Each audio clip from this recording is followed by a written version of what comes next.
Good evening, ladies and gentlemen. I'd like to call to order the special city council meeting of April 10th, 2023. And I'd like to ask that Captain Walker please lead us in the Pledge of Allegiance.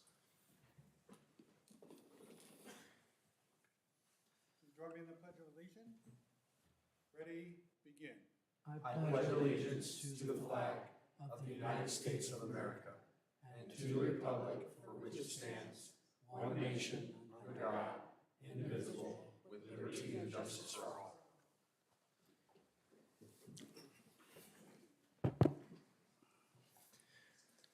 Madam City Clerk, are there any changes? I'm sorry, will you call roll? Thank you, Mayor. Councilmember Garner, Here. Councilmember Thorpe, Here. Councilmember Venable, Here. Mayor Pro Tem Duncan, Here. Mayor Beaver, Here. all present. Thank you, ma'am. Moving on to public comment for this special city council meeting regarding state housing law. Have we received any public speaker slips? No comments. Okay. With that being said, then we'll move on to item number 1. The presenter is Mr. Ben Matlock, State Housing Law Training. All right, thank you, Honorable Mayor and City Council members. Wanted to do kind of a primer of some of the different housing laws that impact the city's ability in regards to approval or processing of housing projects, and really more to give some insight for decision makers on those components as well as the public.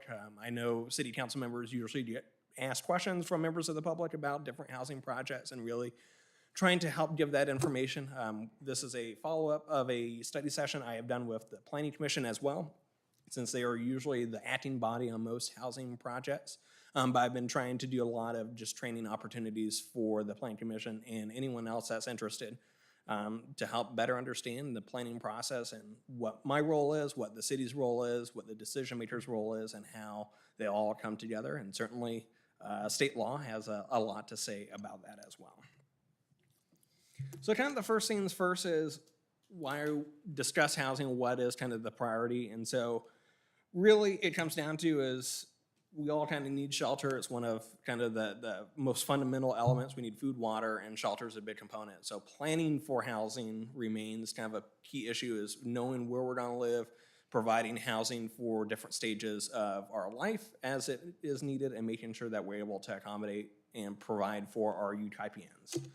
Now, as part of it as well, I did do a Planning 101 discussion with the Planning Commission as well, but really as we plan to help better understand our growth and our resources that we have to help facilitate that. So it's really looking at the long term, going what do we need to do, what do we have in place, and what issues do we need to resolve, and using that as a springboard for future actions. And housing is one of those core tenant kind of elements of our planning efforts.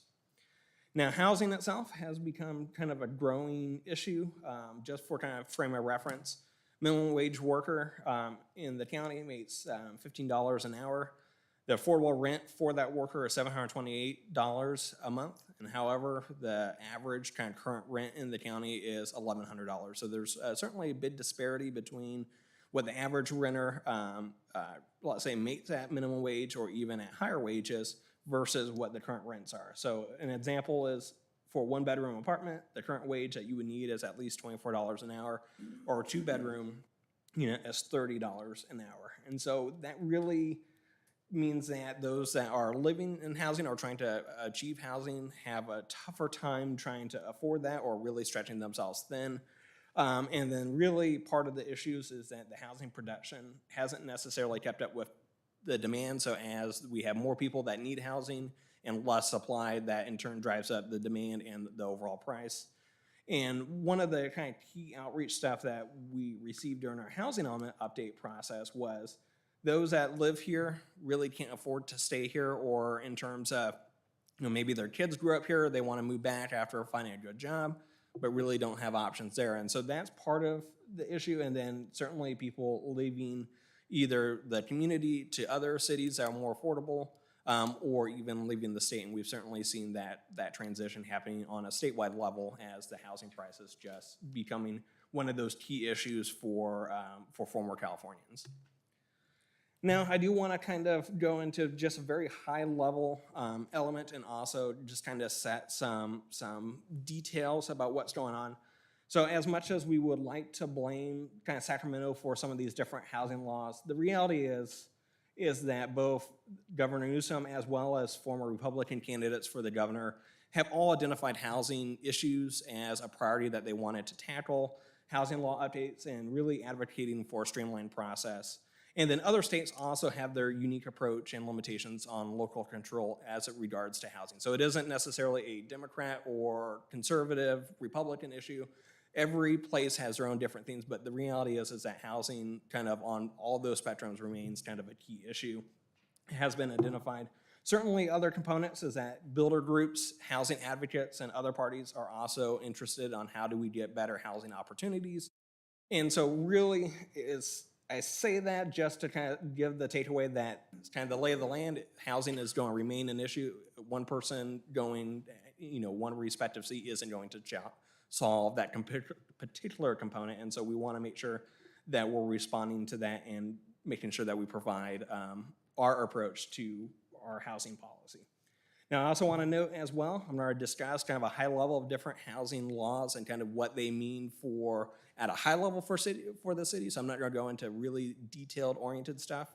Last component is I didn't write these laws. These are not what I would have necessarily written. And so I'm just the messenger and just trying to make sure that we all collectively kind of know what we can do. And then certainly the last component is these laws are certainly complex.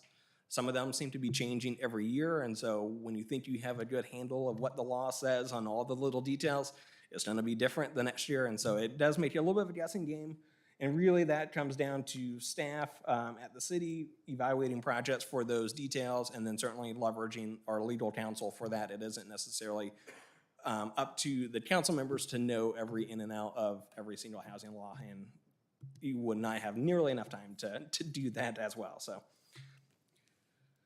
Now, as part of the housing kind of crisis, essentially the state has declared a crisis. And so over the past several years, since 2017, we've really seen every year more and more housing laws come through. And it's actually been kind of, the largest amount of new laws regarded to housing that you had seen in decades prior. So a lot of older laws were in the early 80s, or even like the RENA process was in the early 70s with Governor Reagan.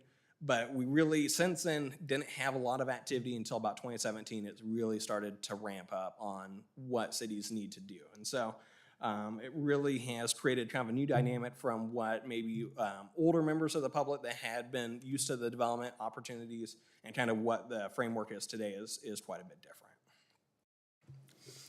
Now, as part of these different laws that have kind of happened since 2017, they really focus on just a few key elements.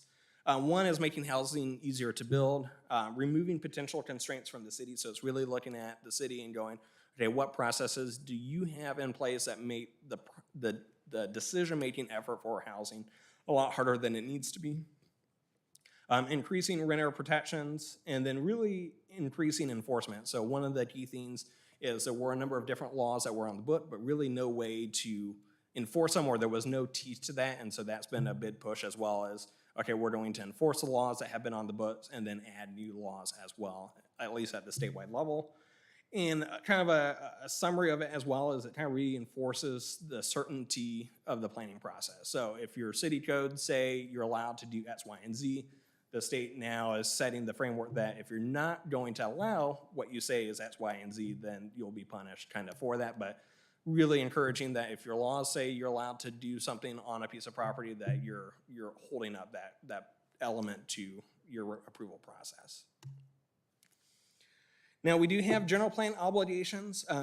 As I think all the council members are aware, one of the key components with housing planning is the city's housing element.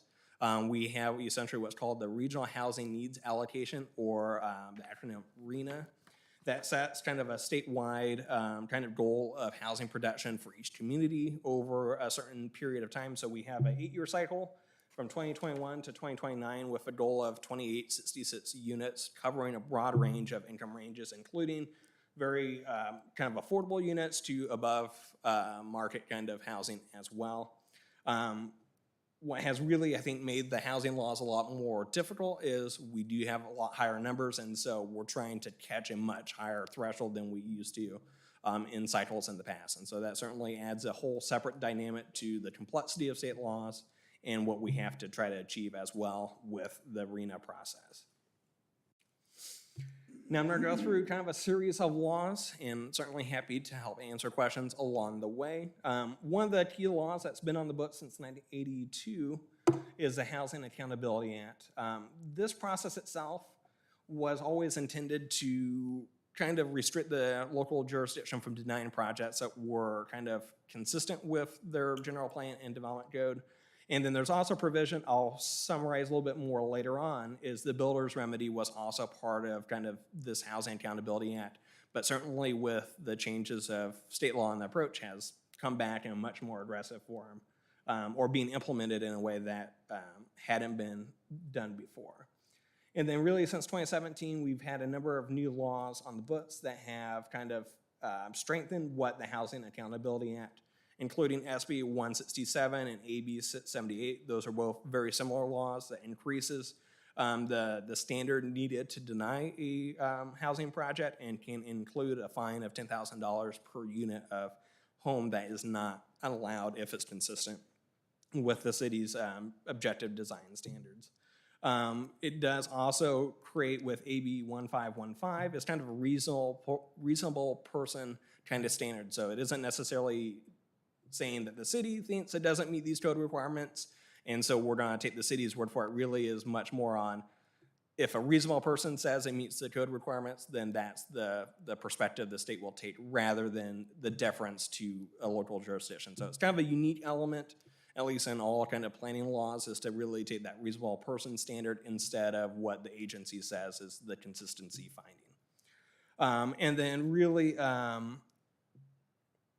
and kind of having that component. And then another key one that's important is SB 330. And so it really ties in what the cities cannot do in their housing discussions. And so SB 330 is known as the no net loss law. It's actually one of two different no net loss laws, but really limits the city from downzoning a piece of property without a change elsewhere. So if you're, let's say a neighborhood was zoned, you have a capacity of 100 units, you say we're gonna make it half the density, so it's not gonna be 50 units, you're now responsible as part of that action to increase somewhere else in the city by that 50 units. So it's always making sure that whatever action you take as a city has some sort of commensurate action elsewhere in the community so that you're not losing any capacity.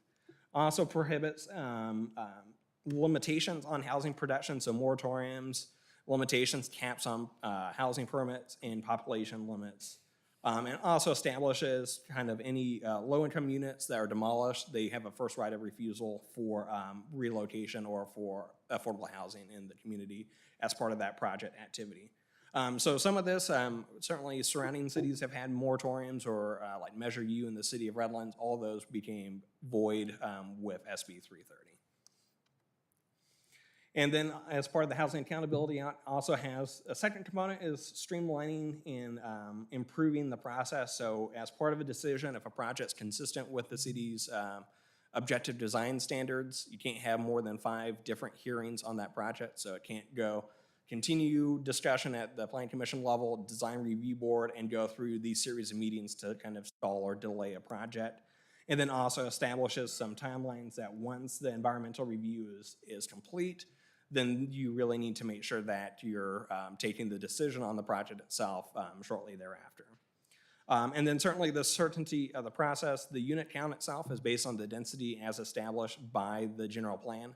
So if the general plan says, you know, this many units per acre, the property is this many acres, then that's your basis of kind of the general plan consistency. It doesn't provide exceptions for other types of features. It's using that as kind of a baseline analysis. And then also applies those objective design standards. So stuff that you can mark, you know, it's a 5-foot separation. You can measure, it's gonna be 5 feet, that's a check mark. If it's like, hey, it's compatible with the neighborhood, that doesn't give any detail of what exactly compatible means. And so that's a subjective standard and therefore not the basis of a denial for a project. And so really means that cities have to have pretty specific standards as part of that process to evaluate projects with. And then so this right here is a very easy and simple flow chart of the Housing Accountability Act and how it works. I say that in jest because it is a pretty complicated kind of set, but really it's looking of, does a project meet the code requirements or does it not? If it does, then the city's hands are much more constrained than anything else. And so that's something important to take away. Now, the other no net loss is AB 166. This is really in regards to the RENA requirement. So as I pulled up the 2866 units, we have housing strategies to address those different elements. And, you know, this is where we think we'll have affordable housing. This is where we think we'll have moderate housing and above moderate housing. And so if projects come in that are below those numbers and we've anticipated it, let's say we thought a project was going to build 100 affordable units, it comes in and builds 70, then we need to make sure that those 30 that are not being proposed at that site are made up somewhere else or can be accommodated somewhere else in the city. And so as part of the housing element process, we did include kind of a 15% buffer in those different categories just to make sure that we're not chasing our tail and trying to do a general plan amendment rezone with every housing project if it's slightly below what we thought it was going to be. So we did try to hedge our bet against it, but certainly adds a different component to the decision-making process. It really establishes, you know, the implementation of the housing element that we have kind of weighed those different housing projects and making sure that, you know, a great housing project comes in, there may be still some details that we need to work through if we're gonna run into housing no net loss under AB 166. Now, another common housing kind of application we will see is the density bonus law is kind of a complex one. It's had a lot of changes over the years too, and so that's one of those that we're kind of chasing our tail trying to make updates to. But certainly has a lot of different components, and it's also spread through a number of different state laws that have happened over the course of time since it was first enacted. High level is really saying that, okay, in order to help facilitate additional housing, we'll allow density bonus. We're going to provide more affordable housing. We'll allow you to increase that unit yield to offset the overall cost. And so it helps rather than hoping that more subsidies come in to help pay for the housing is they just get a little bit of a higher density bonus, but then they also have a income restriction on that property that's maintained over up to 55 years for most projects. And so it does allow up to a 50% increase based on the category shown on there. So 15% for very low income, 24% for low income, and 44% for the moderate income housing. And really one of the components as well that's important is the increase in the code is based on the affordability, so lower incomes allow for more units, and it's also a ministerial type of decision. So the city itself does not act on, is the density bonus, you know, meeting this stuff. Once they've requested it, if they're providing those incentives for lower income units, then it's just, that's part of the project. It isn't its own separate decision-making component of the project. Now, as part of the density bonus, there's kind of two different components that are important to know and certainly add complexity. So the first one is referred to as incentives and concessions. This is really related to reduction of certain standards in the city's code to help reduce the cost of development. So it's tied to, we're gonna modify this code standard so that we can make the project a little bit more affordable to develop. And it's based on kind of a sliding scale. So the more affordable the unit project is, the more up to incentives they can have on that project. So they can qualify, let's say, for 2 incentives or 3 based on the affordability, and it allows them to modify the code to help make the project more affordable overall. And really, the reductions themselves have the nexus to project cost. So it isn't just we want to get rid of this code requirement just because. There has to be some sort of benefit on a financial perspective to help justify that.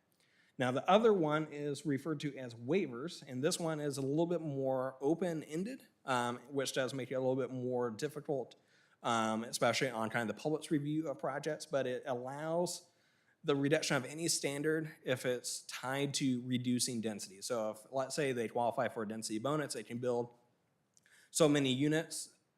The waiver allows them to modify any development standard if using that standard would preclude the unit count. So a common example is setbacks. They may have a reduced setback, So they have more space to place their buildings to achieve that density that would be allowed with that density bonus. And so it's much more open-ended, which does make it a little bit more complicated to kind of filter through on that component. There is, however, some additional components as well, as they can't have specific adverse impacts on public health and safety or welfare or cultural resources. And so as part of the environmental review, that's something that's important for cities to pay attention to.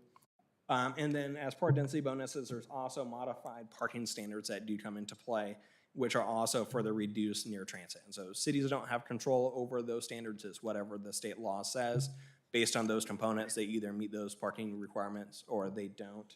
And then the last kind of component, more of a fair housing element, is that the units should be spread throughout the site. Really don't have one building that looks like the shack of the rest of the project. It's kind of making sure that the project itself is pretty uniform and that those units that are more affordable aren't congregated to one part of the project versus spread throughout. Now, SB 35 is another fun law. I know that tonight's legislative kind of actions on the regular meeting includes kind of a discussion or evolution of SB 35, but really this was one that set some of the housing law concerns kind of really started that process. Essentially is triggered if a city or county has not met its RENA requirements. And so as far as I know, I think all the cities around us are subject to SB 35, Yucaipa included. What it does establish is a streamlined by right process for affordable multiple family housing projects that comply with the objective design requirements, provided that the density bonus flexibility isn't incorporated or anything like that as well.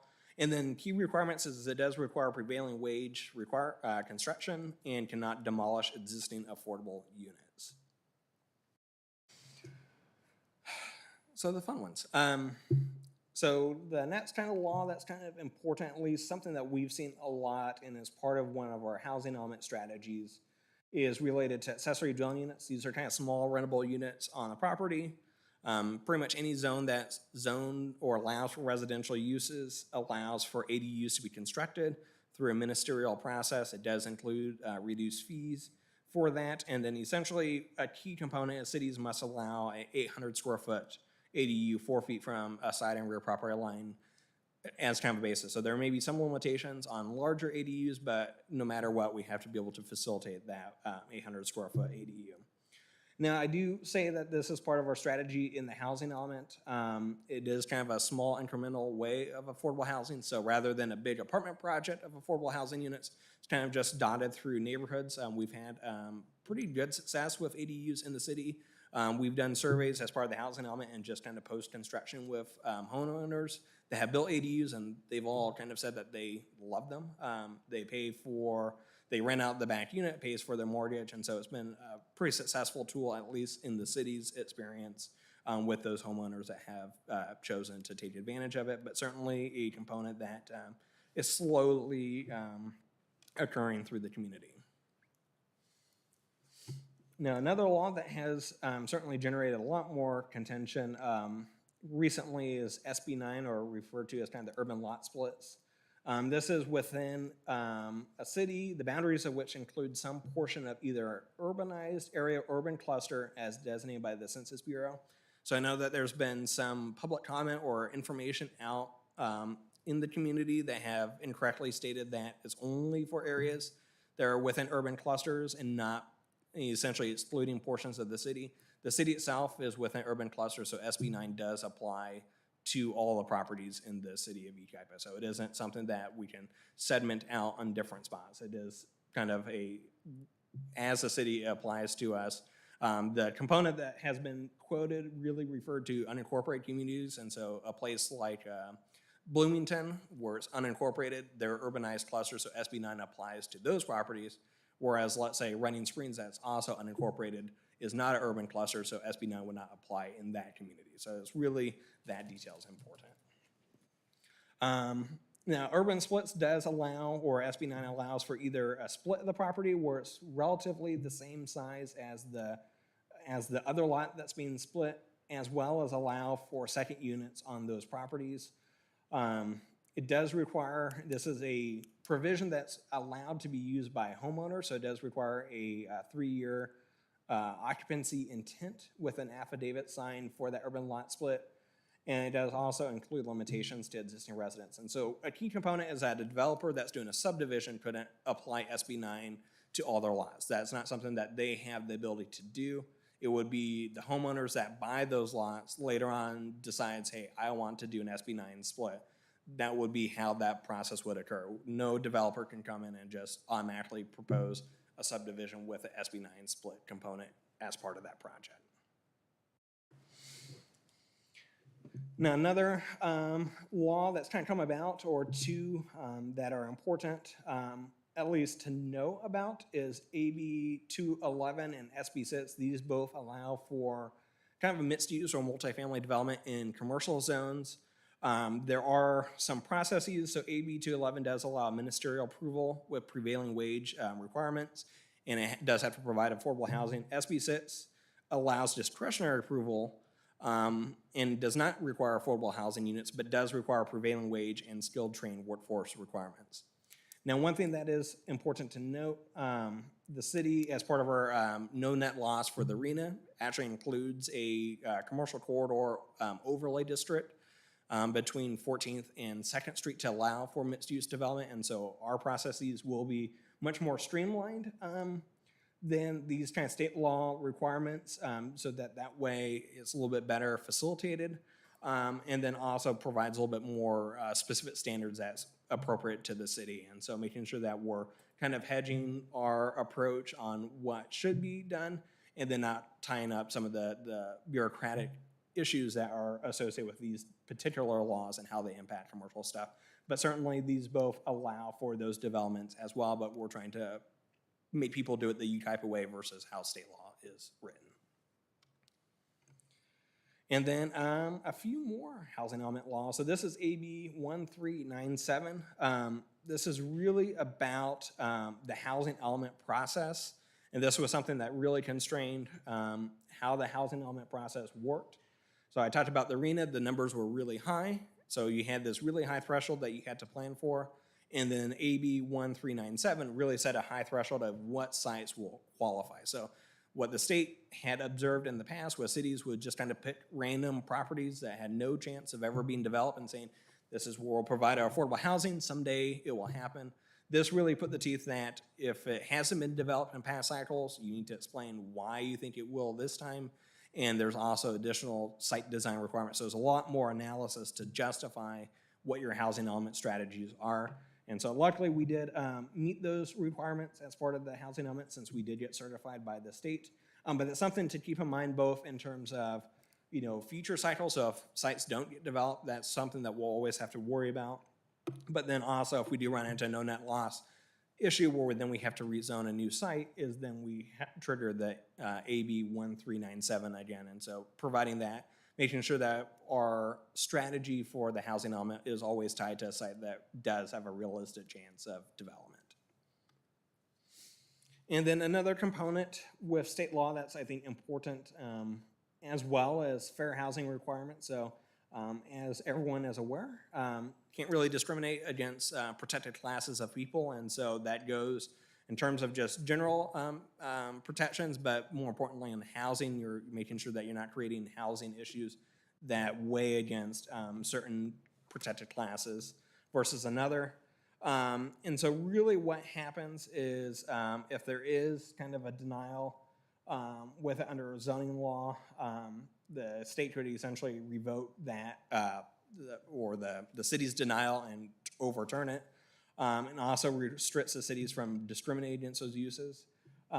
One thing that's, I think, probably most important for the decision makers is really just the dialogue that occurs on the dais and how it relates to fair housing stuff, either by those that are in the decision-making process, but more importantly, those that may be in the public will say, hey, I don't want those people, referring to some degree of protected class, and making sure that as the discussion rounds through, that's not a basis of that discussion, but rather other merits that are specific to the project rather than the protected classes within it. And so something that's always important is sometimes just inadvertent discriminatory type language is used, and so that can kind of impact the decision-making process in kind of a lawsuit element. So it's just something to always be mindful of the words that we collectively use, or more importantly, if someone says something that maybe lends to this element, is that we're correcting the record and making sure that the basis for our decision is not on that discriminatory type language. And so as part of state law, also goes a little bit step further with affordable housing with AB 686, which really does encourage the promotion of policies that affirmatively further fair housing. That's a term that's used in the state, and really assessing kind of background legacy issues within communities and how they have kind of created kind of segregated neighborhoods. So an example is cities you'll refer to like the other side of the tracks is looking at what does that mean? What was the basis for that? How do we resolve the other side of the tracks from being known as that kind of more impoverished area or something else? Luckily, the city of Yucaipa has not had those type of issues. We do have some areas that are more disadvantaged over others, but we've done a lot of infrastructure improvements that have targeted those kind of disadvantaged areas, such as flooding, where you couldn't develop. It really limited the amount of investment that could go there. And so by and large, we've been able to correct those legacy issues and provide for a plan in the future that addresses that kind of fair housing issue, but certainly want to make sure that we're always fair and balanced on our housing strategy for all types of Yucaipians. Now, another component, so as I talked about, a number of state laws have limited the city's ability to deny certain projects, or kind of limits the view that we can take. The other component is making the process quicker and more streamlined. And so we've always had what's the Permit Streamlining Act that kind of sets key milestones for how projects need to be reviewed. And then SB 330 and AB 2234 also provide new updated timelines and making sure that cities meet it. At the last city council meeting, there was the housing element progress report, had a bunch of tables on it, but one of the tables that was in it is dates of key milestones. So when was a project turned in? Well, when was it presented for decision? When did they submit permits? When were permits issued? When was it final? And so the state is creating kind of a database to look at what's going on, and if we kind of stand out as either being a really slow city compared to other cities and there's no apparent reason, then they'll use that as, okay, maybe they're not complying with SB 330 and AB 2234. And so it's incumbent upon our process to be expeditious, but then also trying to help developers, making sure that they're not submitting stuff that is kind of half-baked and then we're running into a timeline issue that we have to justify later on because it was submitted but wasn't complete, and so we've lost, let's say, a number of months on something that could have been corrected at the start. So. And then kind of the last component that's really important is HCD is looking at what cities are doing. All these laws have really either taken new elements that are required or really amped up the enforcement that HCD has. As I mentioned, HCD is looking at what we're doing. The annual progress report really is a key check on the housing element progress, and those timelines are important in that report. And so one of the perspective HCD has, at least on their enforcement side, is the housing element that we've adopted and certified as a contract between the city and the state of what we're going to do for housing. So they're looking at the policies that we said, the timelines that we said we're going to do, and they're saying, okay, you're going to make sure that you do it. One thing that's both kind of a blessing and a curse is the person that helped us a lot with our housing element, Melinda Coy of HCD, is now in charge of the enforcement stuff. So she knows all the stuff that we did to help make sure that we got certified. And so she's gonna be making sure that we're following through on that. Kind of a few issues if we don't fall in with our housing element or kind of do actions that work against it is HCD can revoke compliance and refer those violations to the Attorney General. Kind of a few different elements that can occur is one, we do lose opportunities for grants and other funding. But then another component is that builder's remedy provision that I mentioned earlier. So this has been something that's been on the book for a long time, but never really used until this current housing element cycle. And what it says is when you look at the objective design standards or compliance with the city's general plan and zoning requirements, is if your housing element isn't certified, then you don't get to make a determination about the general plan zoning standards because you haven't met compliance. And so A few coastal cities, I think Santa Monica had a number of housing units fall under that builder's remedy provision. And so they had thousands of units get approved while they were waiting for HCD certification of their housing element. So it's something that has been like this tiger lurking in the bushes for a long time, and finally now it's starting to be used. And so it's kind of the ties in what the current laws are, the restrictions and the challenges, and some of these old laws really kind of coming in and actually having the teeth to have that mechanism go forward. And then another component is really about fines. So as I mentioned, if the city takes decisions on projects that do meet our code requirements, and we deny units, it's $10,000 per unit. However, if you're a bad faith actor in that decision-making process and really kind of use an arbitrary and capricious type of decision-making process, then that fine can actually go up to $50,000 per unit. So that's something that the city does need to be mindful of, as we don't want to go bankrupt trying to deal with projects. And then certainly lawsuits. So the state can go after us, but developers and other groups will also sue cities for violations, and that's certainly something that we have seen at the statewide level as well. So with all that good news, kind of where do we go from here? So it's kind of a few different elements. One is that consistency and transparency in our code requirements is important. We set the rules, and so we need to make sure that we follow the rules. But more importantly, we still get to set the rules. So we have to plan for a certain level of housing. We have these different requirements and analysis that we need to do, but ultimately the development standards of what type of housing is allowed and what that looks like is something that the city does get to shape. So we get to write the objective design standards. We get to encourage the type of housing products that we would like to see in that kind of component. And then another note is taking that as the policies that encourage the type of development we want to see is a lot easier to work with under the current state law versus just trying to stop development. So it's really going, okay, if we're gonna see something built, I'd rather it look like this versus something else. And another component is that density is only a number. So throughout the PowerPoint presentations, I've included a number of different housing projects, and they all feature densities that probably would surprise you in terms of being a lot higher than they are or what they appear to be. Density is just a number of how many units per acre. Does not tell you what the form is. And so there's actually fun games that architects have where they show housing slides and you have to guess what the density is, and most people usually get them wrong. We have certain projects that they think is really low density, having a lot more units per acre than they would expect, and certain projects that have what appear to be a lot more higher density is actually a lot lower than they realize. And it all comes down to building form, the design, and so it's those features that really do matter in terms of creating kind of the community environment and image that we would want to see despite some of these housing law challenges. And then the last component is streamlining the process. State law is really saying you set the rules, you gotta make sure they follow them, and making the process easy. And so as a quality or customer service component, we wanna make sure that we're not overly bureaucratic or overly stodgy in how we process applications. And so state law is encouraging that component as well. And then another component is all housing is important. So it isn't just affordable housing that the city is looking for, it's across all gamut. So it's making sure we can provide for those first-time home buyers, but also the higher end, the higher tax base. That's something that the cities can also make sure that they're prioritizing as well. And then kind of the last kind of summary, and I know various council members and members of kind of all decision-making bodies get confronted with housing projects. A lot of people show up opposed to development.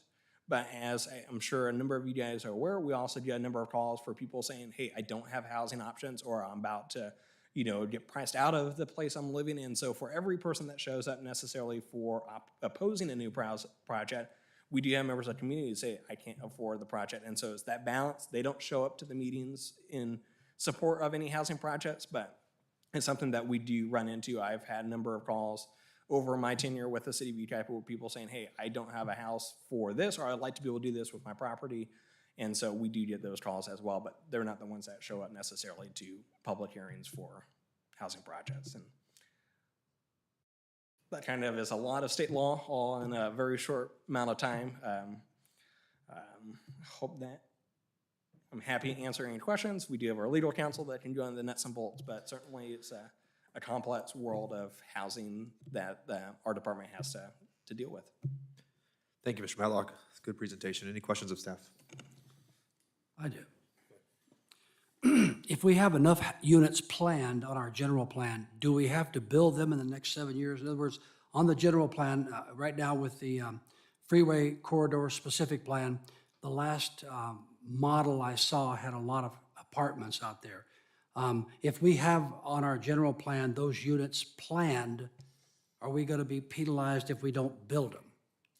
So the answer is no. The RENA process does not require cities to actually build the housing, but if we're planning for that housing units to come to fruition to meet the RENA process and it continuously does not, then the state's gonna go, okay, are these sites actually ever going to happen, or do you need to essentially forget them and count them somewhere else and upzone in those areas? And so that's always kind of the risk factor.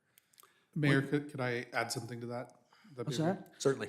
So one of the things the way that was phrased, Mayor Pro Tem, do we have to build them, right?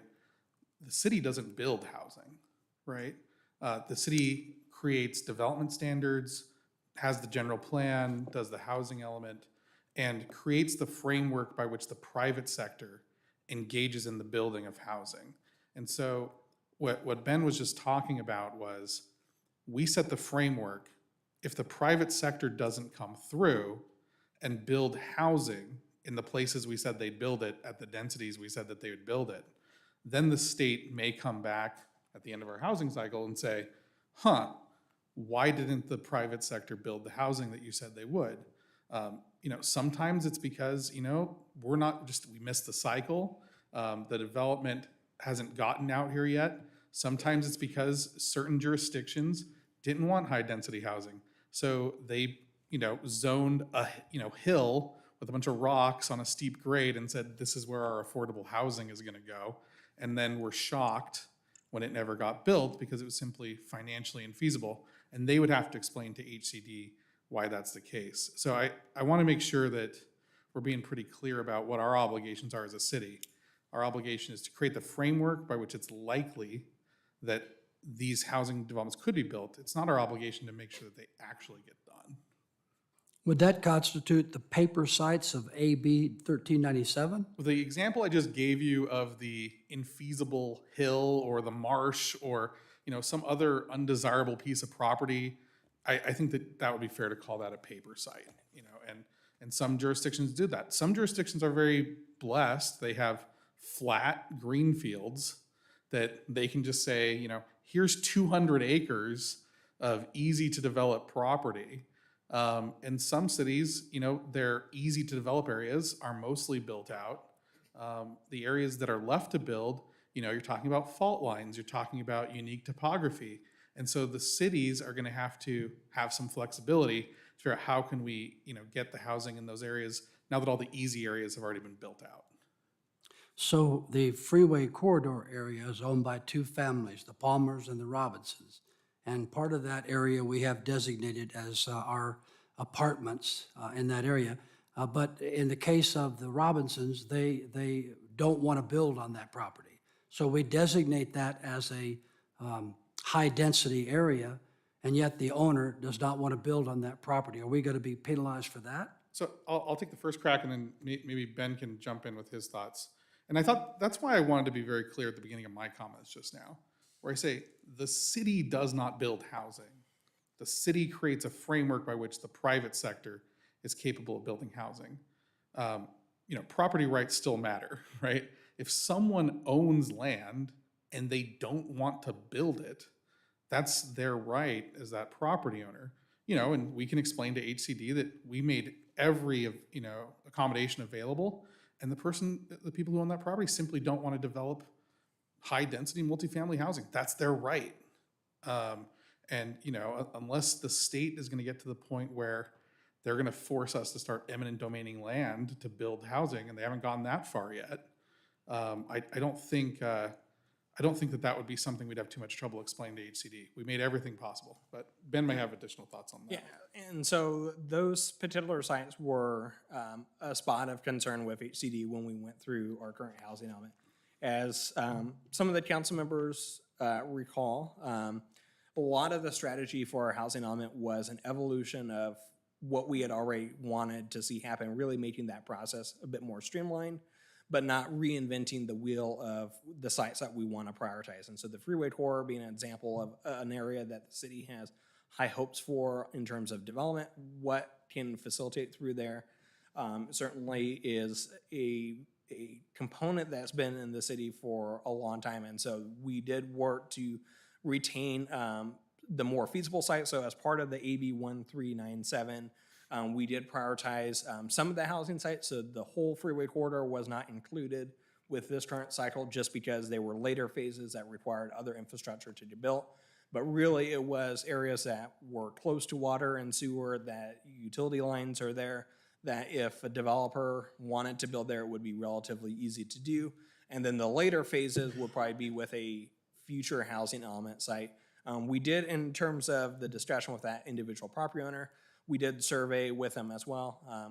It's not probably the easiest property owner to work with in terms of coordinating with developers, but he still expressed interest in future development of the site. And so with the infrastructure that's there, we were able to justify with HCD then that was still a viable location. And so it really is, the right deal coming through for that individual property owner.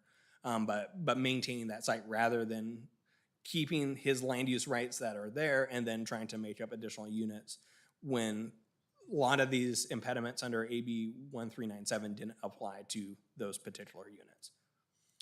Can you explain SB 35 a little better for me? Is that possible without taking too much time? Yeah. So SB 35 really is, if a city hasn't kept up with its RENA requirements, so kind of the annual production for us to meet the 2866, then SB 35 applies. And what it allows is a ministerial type of approval for multifamily housing that meets all the objective code standards. So rather than requiring plan commission approval, just administrative. In order to qualify for that, though, it does require a prevailing wage requirement. For example, the city itself, we have not had any takers for SB 35. We've not had any applications. Probably in our jurisdiction, the prevailing wage component makes that a tougher proposition for a developer to do, but other parts of the state have seen some SB 35 activity. I think in total, since it was adopted, I think there's been about 13,000 units statewide that's been built under SB 35, but none in the surrounding cities, including us. That's all. Any other questions of staff? Mayor, I would say that, you just received what I would charitably characterize as a drive-by briefing in the massive changes to state housing law that have occurred in the last 7 years. I wouldn't blame any of you if you got a little glassy-eyed getting hit with all those changes. I think that Ben did an amazing job of summarizing a series of changes that, frankly, each one of these slides could be an hour-long discussion and probably more. And so I think, fundamentally the idea is to make sure that the council has sort of a 30,000-foot view. Here are some of the issues that we're dealing with at the staff level. The city has the same resources. The city has the same compliance requirements as larger cities with significantly more resources, right?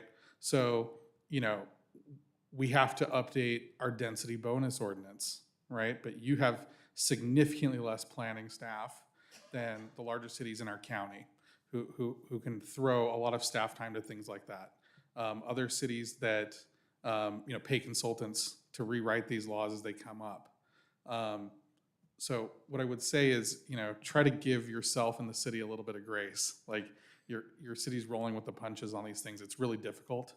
It's one of the reasons why when our firm came in, I assigned our housing attorney as your planning attorney, because I felt like the city needed that level of expertise, especially at the beginning. And then I also think that there's these things are all out there. I've heard so many misconceptions about every single one of these bills because they're complicated, they're new. Some of them haven't been tested. People have their legal theory that they read, that somebody posted on Facebook, and it becomes the truth, and then it gets heard and recycled, and it becomes reality when it's not. And I think that the fear of the unknown drives a lot of that. So just talking about something like SB 9, right? Can a developer come in and use it to increase density in lots? The answer is no, they can't.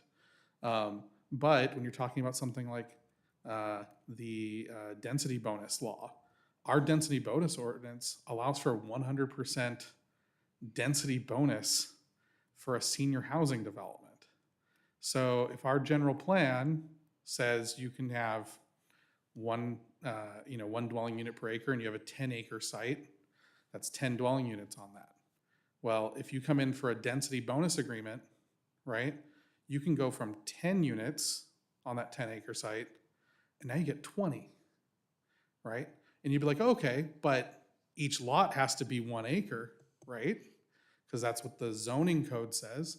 The 1 acre lot size is not in the general plan. It's in the zoning code, the development code. But the density bonus law also says that we have to waive any design standards that would be an impediment to creating that density. So these laws that the state has passed do have potentially serious effects on the housing policy of this city. But I would encourage everyone to recognize that, look at our code, look at these laws.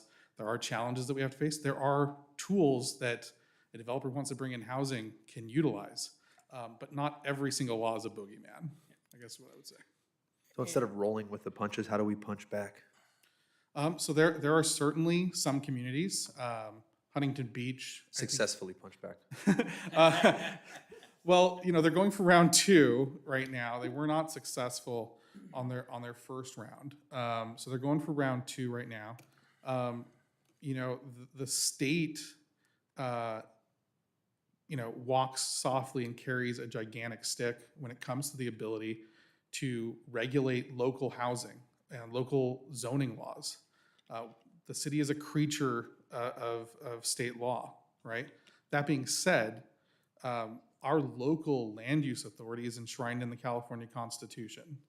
I think that one of these days, and I don't know which one of these laws it's going to be, but I feel personally the state has already overstepped. But certainly at some point here, they're probably going to pass one housing law too many. And some city's going to think it's worth fighting it and paying the litigation bill, which will be not insubstantial, and taking one of those laws down and fighting back. I think litigation is the way, but maybe I'm a lawyer, so when you're a hammer, everything looks like a nail, right? I think that the other way is probably political. The legislature goes to Sacramento and they pass tens of dozens of hundreds of housing bills every session. And so I think on the, choose who you send to Sacramento. Okay, so how about loopholes? Is there nothing we can get creative as to what we want to cherish in our community and plant orchards somewhere and say, nope, you can't build here? How about the California poppy? That thing's protected. Why don't we go plant some poppies up somewhere? So, some cities have attempted to be pretty creative. If I had a really good idea for a loophole, I don't know if I would say it in open session and identify it as our super secret loophole. But some cities have gotten creative. One of the other communities that I advise downzoned some property. So you heard Ben talking about the inability to reduce density, right? Without increasing density somewhere else.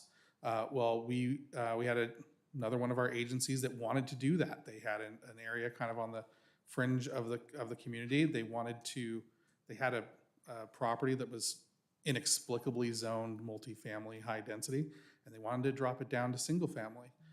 There was an exception that we found under 330, where if it's in a high fire risk area, you can do that without finding a corresponding increase in density elsewhere. So, there are some exceptions. They're in the law. You have to dig down. You have to see if the facts meet it. But I think if overall, if your question is how do we get Sacramento to stop deciding they're going to be our planning commission? I think that's both a political issue and then a legal one. I would, as kind of additional component, you know, part of state law and one thing that is helpful is the approach is consistency with your code requirements. So it's making sure that the city's codes articulate what we want the housing projects to look like and using that as a basis for decisions.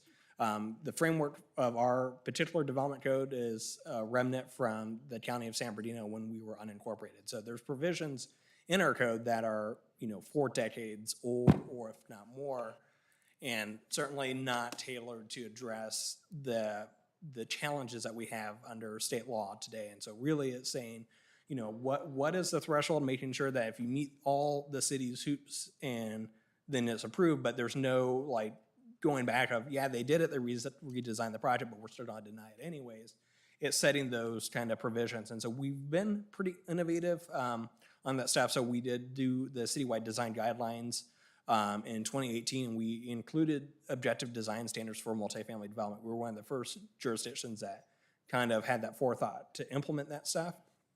Some of the specific plans that we've been working on include much more specific language as well, but it's kind of that holistic thing of what do we want housing development to look like, what really should it be doing, and making sure that those rules are in place rather than kind of playing catch up to projects that we don't like, I guess.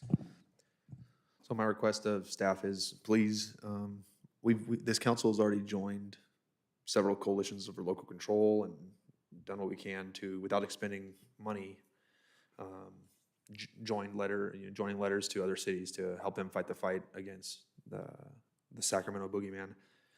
I'd request staff continue doing that, bringing forth any types of resolutions or joining letters, anything we can do to join. The fact is, this is a proud conservative city that wants to maintain our local control over our heritage, over our rural nature.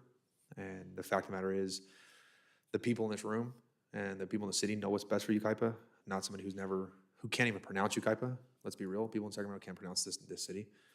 So I'd like that city staff please continue working on finding creative ways that we can fight back best we can. I'm not the kind of person that likes to take punches. I'd rather deliver them personally. So thank you for the presentation.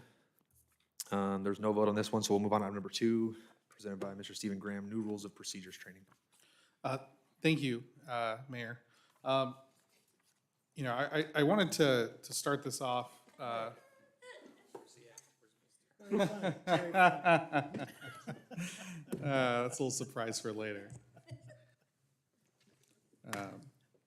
The city manager did hop on Saturday.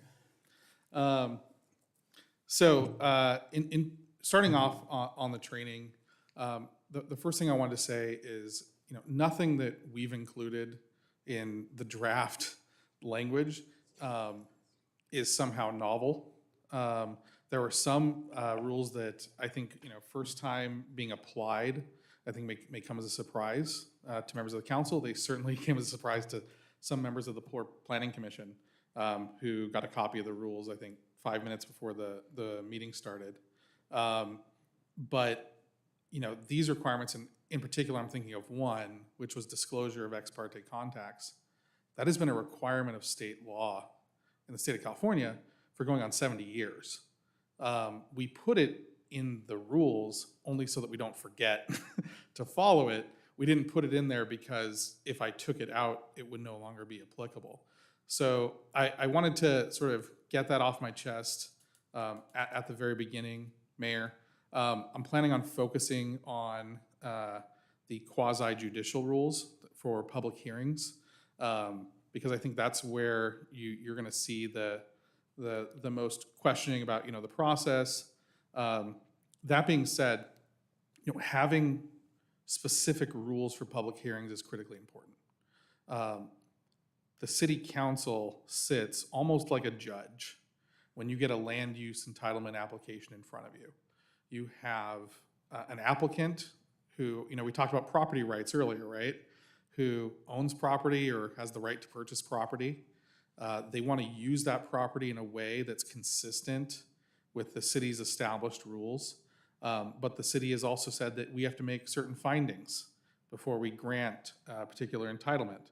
Or in the alternative, you may have an appeal, right? So, someone went to the planning commission for a decision that you have devolved to the planning commission.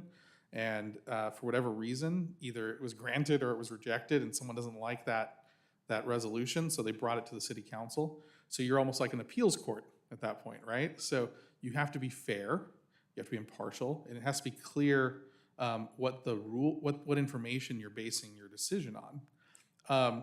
And so I think it's good to start with what's a quasi-judicial hearing, because I just told you had to be impartial, right? And I saw some of you perk up because I thought, maybe I'm not impartial, right? You have to be impartial for a quasi-judicial hearing, which is applying a set of facts to a particular project, right? That is different than a legislative act. So when you are passing an ordinance, right, when you're changing the rules that are generally applicable to everybody, that is a legislative act. You don't have to be impartial, okay? You can be very partial. You can think, we need to pass this law or we absolutely cannot. You guys have had spirited discussion about several different ordinances that our office has brought forward in the last couple of months. But when you are taking the law and you are applying it to one individual or to one property owner, you should have an open mind and not have predecided how you're going to act. So when we taking those two things into account, which is knowing what information you have and having an open mind, we then go to the process that you have here for quasi-judicial hearings, right? And you'll recognize that it's step by step, and it's intended to ensure fairness, right? So we're going to open the item. We're going to identify that this is a public hearing item. I put in here that we're going to swear in anyone who's going to give testimony. And I think that one of the things that frankly has been lacking in some of the hearings that have been before the council has been a lack of formality and civility. I think the mayor said it best. This is not a circus, right? This is a formal hearing to determine whether somebody what their rights are as to their property. You don't have to be sworn in. So if you look later in the rules, somebody doesn't want to be sworn in, they don't have to. But the city council can take into account that someone was unwilling to affirm that they were going to tell the truth when they came forward. And you can decide how much weight to give that person's testimony. Same thing if they don't want to identify themselves, right? They can give their comment anonymously, but you can decide how much weight you're going to give to the testimony of somebody who refuses to give their name and state what their connection is to the city of Yucaipa. Rule 1.03 was requesting the members of the city council disclose any ex parte communications, right? And so this was the big one. This was the one that people kind of went like, what? And so I want to talk about it because I think if you understand the point, it becomes really easy. The point is fairness. We want to have a fair hearing, right? And so it's not fair to the applicant, the person who's coming forward who wants their project approved, if you have received information from another source outside of the hearing that's against the project. Because if someone comes forward to you, outside of the hearing and says, this is going to cause a lot of traffic on my street, right? But if they don't say that at the hearing, if they say that to you in a phone call or an email, and you don't tell people that, I received concerns about traffic, that's really all you have to say, right? Then the applicant doesn't know that they need to address it. That may influence your decision and they never even knew, right? And it goes the other way. It is not uncommon for people who are bringing forward development projects to want to give you information in advance, right? They want to reach out. They want you to have information about the project. Sometimes you may even go visit the location to get a look at the land, get a look at the site. I've done it myself for some of the projects here in the city, just to get a feel for the neighborhood, get a feel for the land. I think it's important. Letting people know that you have that information by disclosing it, make sure that everybody has the same information going forward. And that's all the point. That's the entire point. And then we go through, what the order is. So you start with staff. Staff gives a presentation. Any questions that the council has for staff come after that. The applicant comes up. They have their presentation. Any questions for the applicant? Then, because we don't have respondents in most public hearings, you go to the public. So the public has now seen staff presentation. They've seen your questions. They've seen the applicant's presentation. They've seen your questions. And they have 3 minutes to give you their input as members of the public. Following that, the city council brings back up the applicant and asks them to give any rebuttal. So oftentimes it's not unusual for members of the public to have questions or perhaps critical comments about a project based on what they've seen or what they've heard. And it's only fair, due process requires that the applicant get a chance at rebuttal, right? Someone made a good point at one of the other hearings, and they said, you know, they're concerned that an applicant's gonna come up and use the rebuttal to introduce a bunch of new evidence or arguments that they didn't make during their initial presentation. And now me as a member of the public, I don't have a chance to respond. So I think it's important, Mayor, when you're running this, rebuttal should be to respond to the comments that were made. This is not the second presentation. It's not, oh, but one more thing. They shouldn't be introducing new things that people haven't had a chance to respond to. And then after that, you thank everybody, and you close the public hearing, and then the city council gets to talk. You get to deliberate. Someone makes a motion, and usually we already have the necessary paperwork ready to go, one way or another, on the hearing. But if necessary, you can direct the city attorney to finalize it. So that was kind of a walkthrough of how this public hearing process should go. And I think, trying to give you kind of the background of maybe why. I think the why is really important, especially for you and for members of the public, why we have these kind of rules. If there are any particular questions that you have, happy to answer them. But that's my I do. presentation. So I've been in this capacity for 10 years. I've never heard the term ex parte, except as it's used in a emergency hearing, if you have a child custody problem and you have to contact the court and get in there real quick to stop something. But I've never heard that at this council. Why is that? And I'd like you to be real specific so that the audience can understand that.